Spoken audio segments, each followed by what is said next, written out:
What's up, hardware? Welcome to your WOD Brief for Friday the 22nd. We've got a good workout today, a nice little quick burner with a big old cool down. Very excited about it. So let's dive right into it. 3-round warm up as per usual. First 3 rounds of the warm up are going to be 10 leg lifts in a forearm plank or a low plank, 10 arch ups, and then 30 seconds of side planks on each side, okay? So the leg lift plank, again, trying to give your hands a little bit of a break here so you can do this on your forearms. And you're just gonna raise 1, 2, I'm trying to keep my hips squared up. Leg doesn't have to lift that high. 10 leg lifts.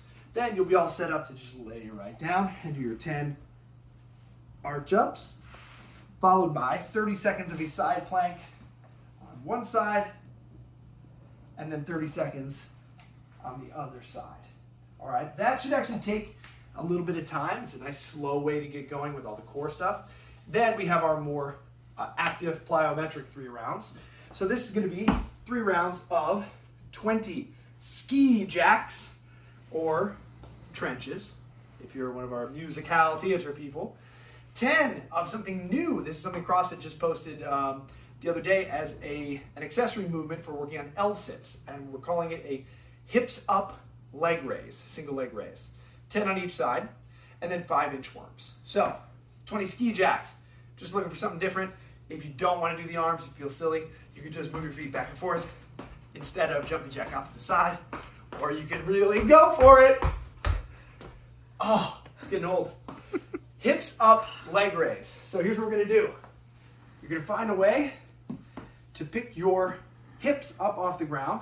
A lot of you, after the muscle up drill last week, said your arms were too short to pick your butt up. So what you can do for this one is just sort of go up on your hands this way. It shouldn't be too painful or anything like that to be in this position for a few reps. If it is, use yoga blocks, use a stack of books, you can use chairs, whatever you need to. But I'm just gonna go here, and then I'm gonna pick my hips up. So one leg is gonna stay in this bent position. And now I'm gonna crunch my abs tight and do leg raises here. So hips are up off the ground. 10 on one side, 10 on the other side. Oh, that's really cool. Very different. I like it. And then 5 inchworms.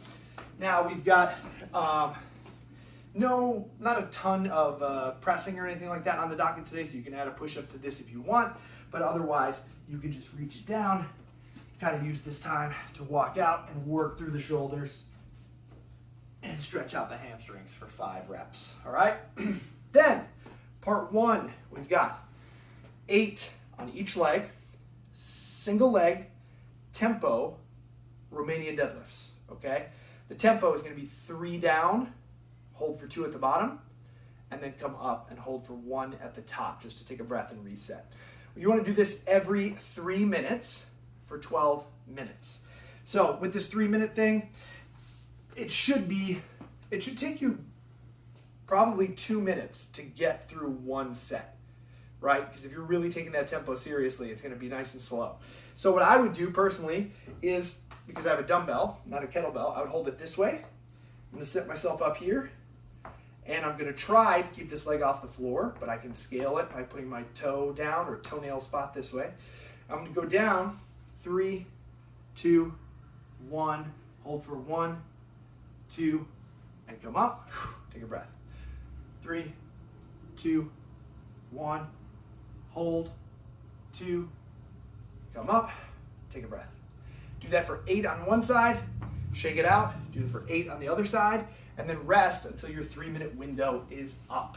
You're gonna do that 4 rounds or 12 minutes, okay? That should be getting your glutes and hamstrings feeling nice and toasty, get your balance on point as well. Then we move into part 2, which is 3 rounds for time. 50 double unders, 20 squat thrusts, 20 alternating dumbbell snatch.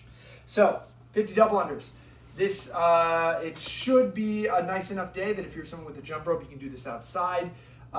50 double unders is a 30-second, 50 single kind of a thing.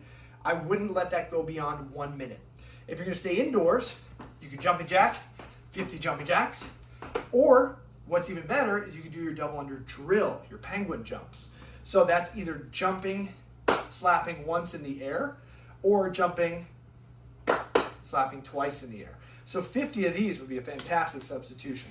3, 4, 5, 6, 7, 8, 9, right? All the way to 50. So that's your jump rope free way to continue working under double unders. Try not to do that one. I'm sure it's going to get there. It's hard to concentrate on that. Then 20 squat thrusts. So this is really more meant to be kind of an ab kind of crusher than a burpee. So don't go for the burpee. It's just meant to kind of squeeze the abs in, down, jump back, stand, jump back, stand, or stand, try to switch legs if you can, stand, all right? 20 reps of those. And then, in a while, our 20 alternating dumbbell snatches. So this one is going overhead in one motion, switch arms, overhead, switch arms. Try to get both heads of the dumbbell to the ground if you have that ability, but if you're indoors and it's not a good idea, don't do it. 20, that's 10 on each arm, 20 alternating. 3 rounds, that should be a nice speedy little piece of CrossFit there, I like it. Then we will stretch it out with 2 minutes on each leg of couch stretch.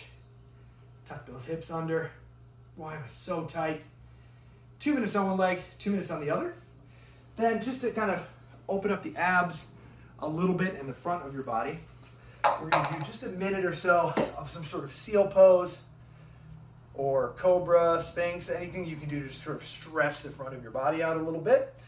And then we're going to finish with one of my favorites, the overhead T-spine opener. Now, I've got my PVC here because I'm going to show you one way to do it with that. But the way to do it without any weight is just hands here, palms facing each other if you can, and letting your upper body fall through. Now, the thing is, when you're tight in that area, your shoulders are going to want to come in, or your elbow, that would make you, if your shoulders are rolling in, if you watch my elbow, that makes my elbow go out. So sometimes I can feel myself as I'm stretching going, right? Because my shoulders are trying to cheat and remove the stretch. So one of my favorite ways to do it is to take something like a PVC pipe, broomstick, something solid, and hold it underhand. Then pin your elbows down on the target, because that's going to keep, it's really hard to roll in when it's easier, if it was overhand, it'd be easy. The underhand grip keeps them in a better position. And then the wider your hands are, the narrower your elbows become, and it increases the stretch. So what I usually do is go elbows here, underhand grip, reach it back. Oh, it's so different already. Ooh, that way. And then if you're here for a bit, you go, okay, I can go a little wider. You kind of use this to twist, and that cranks your hands out a little wider. Oh my gosh. I don't think I can move. I don't think I can end the video. Oh, it's so good.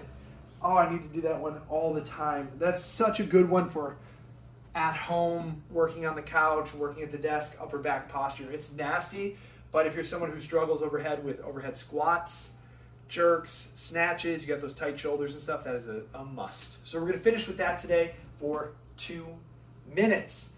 That is it for your Friday. Hope you have a good time. Enjoy.